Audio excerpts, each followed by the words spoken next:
ഈ കാണുന്ന video south ആഫ്രിക്കയിൽ നിന്നാണെന്ന് പറഞ്ഞാൽ നിങ്ങൾ വിശ്വസിക്കുമോ?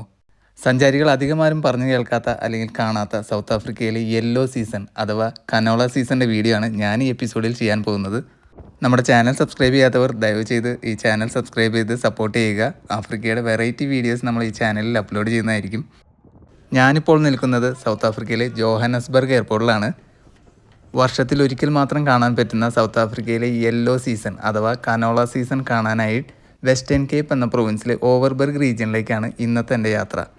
ഇവിടുത്തെ ഡൊമസ്റ്റിക് ഫ്ലൈറ്റുകളിൽ ഒന്നായുള്ള ലിഫ്റ്റ് എയർലൈൻസിലാണ് ഞാൻ Johannesburg to Cape Town fly ചെയ്യാൻ പോകുന്നത്. ഇവിടെ നിന്ന് ഏകദേശം ഒരു 2 hours ഫ്ലൈറ്റ് ടൈമാണുള്ളത് നമുക്ക്. ഇത് ആക്ച്വലി ഞാനൊരു വീക്കെൻഡ് ട്രിപ്പാണ് പ്ലാൻ ചെയ്തത്. ഫ്രൈഡേ ഈവനിങ് ഓഫീസ് കഴിഞ്ഞതിന് ശേഷം ഗ്യാപ്സിൽ നിന്ന് ഡ്രൈവ് ചെയ്ത് ജോഹന്നസ്ബർഗിലെത്തി.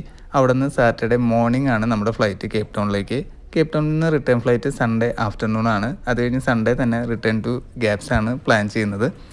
ഈ കനോള സീസണിൻ്റെ ടൈമിൽ ഹോളിഡേയ്സ് ഒന്നും ഇല്ലാത്ത കാരണമാണ് വീക്കെൻഡ് തന്നെ നമ്മൾ ഇവിടേക്ക് പോകാമെന്ന് പ്ലാൻ ചെയ്തത്. നമ്മളിപ്പോൾ ഫ്ലൈറ്റിനകത്ത് കയറി. ഇതൊരു ലോ കോസ്റ്റ് കരിയറാണ്. ലിഫ്റ്റ് എയർലൈൻസ് എന്നാണ് ഈ എയർലൈൻസിൻ്റെ പേര്. ഇത് ഇവിടെ സ്റ്റാർട്ട് ചെയ്തത് ഏകദേശം 2020 ഞാൻ ആദ്യമായിട്ടാണ് ലിഫ്റ്റ് എയർലൈൻസിൽ ഫ്ലൈ ചെയ്യുന്നത്. പക്ഷേ അത്യാവശ്യം കംഫർട്ടബിൾ ആയിട്ടുള്ള ഒരു എയർലൈൻസ് തന്നെയാണ് ഇവരുടേത്. ഇവർക്ക് കേപ്പ് ടൗൺ, ഡർബൻ അങ്ങനെ 2 ഡൊമസ്റ്റിക് റൂട്ടാണ് ഇവിടെയുള്ളത്. അങ്ങനെ നമ്മൾ കേപ്പ് ടൗൺ ഇൻ്റർനാഷണൽ എയർപോർട്ടിലെത്തി. നമ്മുടെ ലഗേജൊക്കെ കളക്ട് ചെയ്ത് കഴിഞ്ഞു. നമുക്കിനി ഇവിടുന്ന് റെൻ്റേ കാർ കളക്ട് ചെയ്യണം.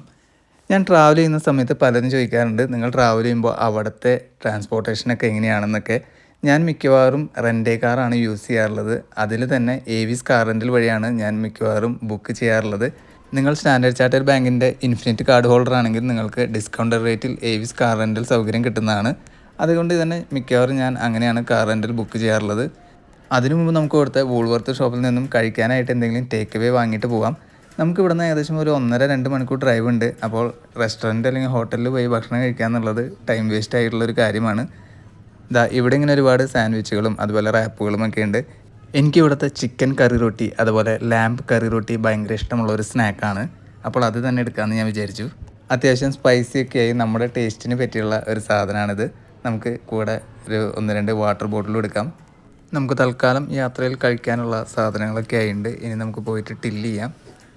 ഇവിടെ ഇങ്ങനെ ഒരുപാട് ഫുഡ് ഐറ്റംസും കാര്യങ്ങളൊക്കെ ഉണ്ട്. ഞാൻ ട്രാവൽ ചെയ്യുന്ന സമയത്ത് മിക്കവാറും ടേക്ക് അവേ ഫുഡാണ് വാങ്ങാറ്. പ്രത്യേകിച്ചും ഷോർട്ട് ട്രിപ്പുകളൊക്കെ ആണെങ്കിൽ അതാകുമ്പോൾ ഇടയ്ക്ക് നിർത്തി ഫുഡ് വാങ്ങി സമയം കളയേണ്ട ആവശ്യമില്ല. മാക്സിമം സമയം നമുക്ക് സ്ഥലങ്ങൾ കാണാൻ യൂസ് ചെയ്യാൻ പറ്റും. ഇനി നമുക്ക് ഇവിടെ പോയി ടില്ല് ചെയ്യാം. 80 റാൻഡാണ് നമുക്കിവിടെ ആയത്. അതായത് ഇന്ത്യൻ റുപ്പീസ് ഏകദേശം 400 രൂപ. നമുക്കിവിടെ കാർഡ് ടാപ്പ് ചെയ്ത് പേയ്മെൻറ്റ് കൊടുക്കാം. അതിനുശേഷം നമുക്ക് ഇനി കാറ് കളക്ട് ചെയ്യാൻ പോകാം.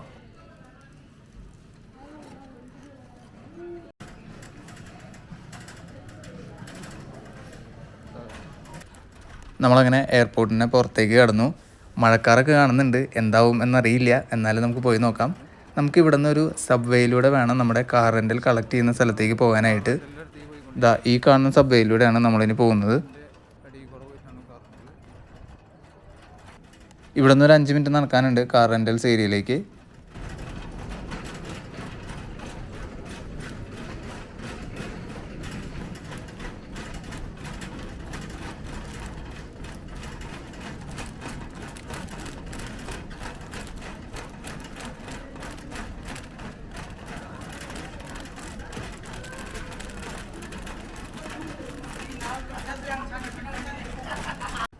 അത്യാവശ്യം ക്ലൗഡി ആയിട്ട് വരുന്നുണ്ട് ആകാശം. നമ്മളിപ്പോൾ കാർ റെൻ്റൽ ഏരിയയിലേക്ക് എത്തി. ഏവിസ് കാർ റെൻ്റൽസ് വഴിയാണ് നമ്മൾ കാറ് ബുക്ക് ചെയ്തിട്ടുള്ളത്.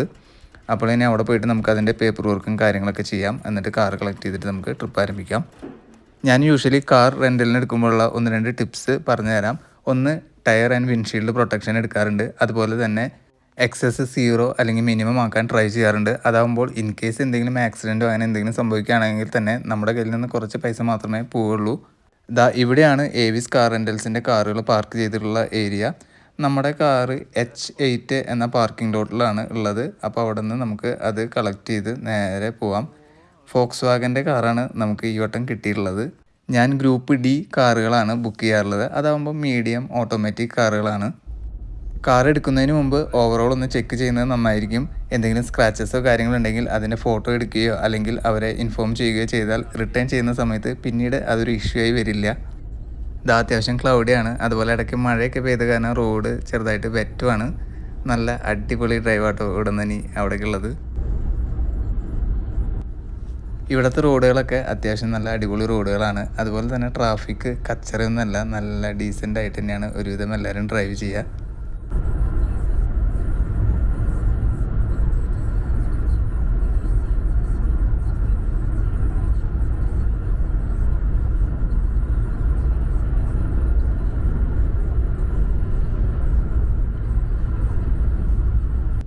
ഇടയ്ക്ക് ചെറുതായിട്ട് മഴയൊക്കെ തൂളുന്നുണ്ട് പല സ്ഥലങ്ങളിലും. ഇതാ ഈ റോഡും സ്ഥലങ്ങളൊക്കെ കണ്ടോ, എന്ത് നല്ല രസമുള്ള ഏരിയ ആണല്ലേ. നല്ല അടിപൊളി വൈബാണ് ഇവിടെ ഡ്രൈവ് ചെയ്യാൻ തന്നെ.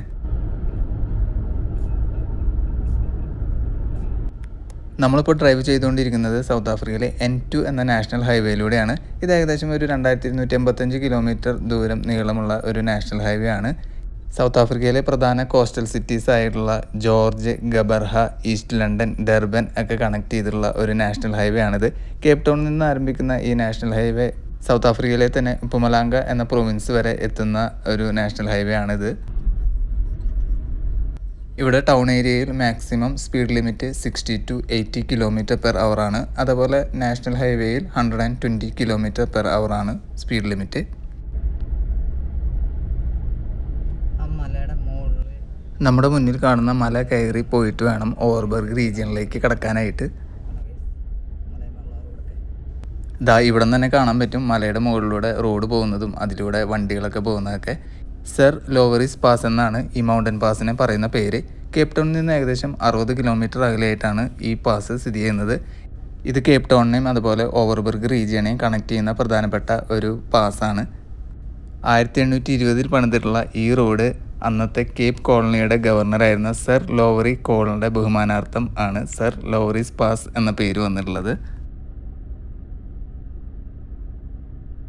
1820 ഇങ്ങനെ റോഡ് ഉണ്ടാക്കിയെന്ന് പറയുന്നതൊക്കെ വളരെ അത്ഭുതകരമായ കാര്യങ്ങളിലൊന്നാണ്.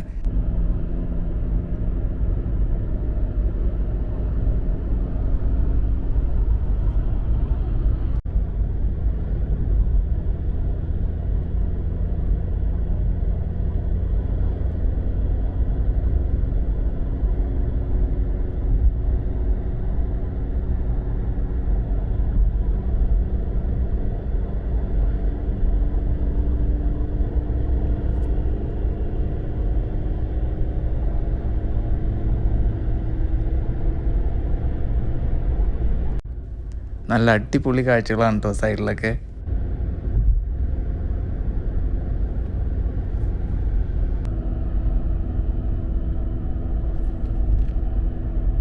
സ്റ്റീൻബ്രാസ് എന്ന ഏരിയയിലൂടെയാണ് നമ്മളിപ്പോൾ കടന്നു പോയിക്കൊണ്ടിരിക്കുന്നത്. ഇവിടെ ഒരു ഡാമൊക്കെ ഉണ്ട് കേട്ടോ.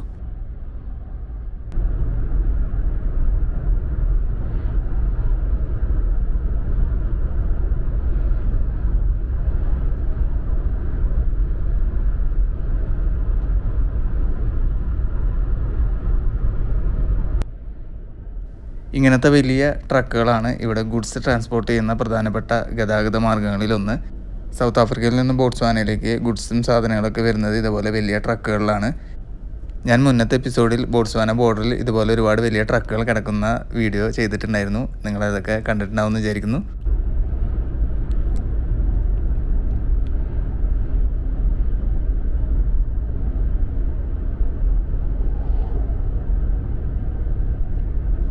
മൗണ്ടൻ പാസ് ആയതുകൊണ്ട് തന്നെ അത്യാവശ്യം വളവും തിരിവൊക്കെ കഴിഞ്ഞിട്ട് വേണം നമുക്ക് ഓവർബർഗ് റീജിയനിലേക്ക് എത്താനായിട്ട്.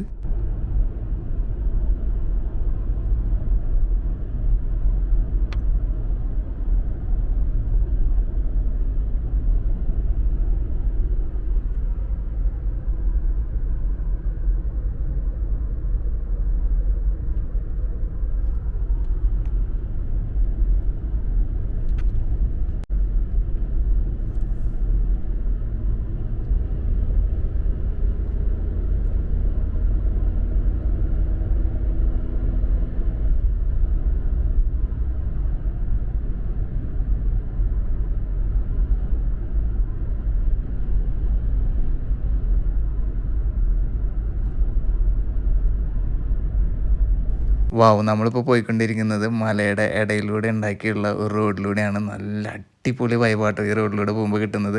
മാത്രമല്ല അധികം വണ്ടികളൊന്നും ഇല്ല, ട്രാഫിക് ഇല്ലാത്ത കാരണം നമുക്കിങ്ങനെ സുഖമായിട്ട് ഡ്രൈവ് ചെയ്ത് പോകാൻ. മാത്രമല്ല നല്ല വ്യൂസും കാഴ്ചകളൊക്കെ കണ്ടിട്ട് ഇതാ കണ്ട 2 സൈഡിലും മലകളായിട്ട് എന്താ രസമല്ലേ കാണാനായിട്ട്. നമ്മളിപ്പോൾ ആദ്യം ഡ്രൈവ് ചെയ്ത് പോകുന്നത് ബോട്ട് റിവർ എന്നൊരു സ്ഥലത്തേക്കാണ്. അവിടെ നിന്ന് കാലിഡോൺ, നാപ്പിയർ അങ്ങനെ കുറച്ച് സ്ഥലങ്ങളുണ്ട്. അവിടെയൊക്കെ ഒരുപാട് കനോള ഫാംസ് ഉള്ള ഏരിയാസാണ്. ഇതാ നമുക്ക് ഓൾറെഡി കനോള ഫാംസിൻ്റെ വ്യൂസ് കാണാൻ പറ്റി തുടങ്ങി. വാവ് എന്ത് രസമാണല്ലോ കാണാനായിട്ട്. മഞ്ഞ കളറിൽ ഇങ്ങനെ നീണ്ട് കിടക്കാട്ടോ. അതിൻ്റെ തൊട്ടടുത്ത് കാണുന്ന പച്ച കളറിലുള്ളത് വീറ്റ് ഫാംസ് ഒക്കെയാണ്. നമ്മൾ ഈ പാസ് ഇറങ്ങി ചെല്ലുന്നത് ഓവർബർഗ് റീജിയനിലാണ്. ഈ ഓവർബർഗ് റീജിയനിൽ റോഡിൻ്റെ 2 സൈഡിലും ഇങ്ങനെ ഒരുപാട് കനോള ഫാമുകൾ ഇങ്ങനെ കാണാൻ പറ്റും നമുക്ക്. പോരാത്തതിന് ഈ മലകളുടെ ബാക്ക്ഗ്രൗണ്ടും കൂടി ആകുമ്പോൾ നല്ല അടിപൊളി സിനിക് ഫോട്ടോസ് എടുക്കാൻ പറ്റിയ സ്ഥലമാണ്.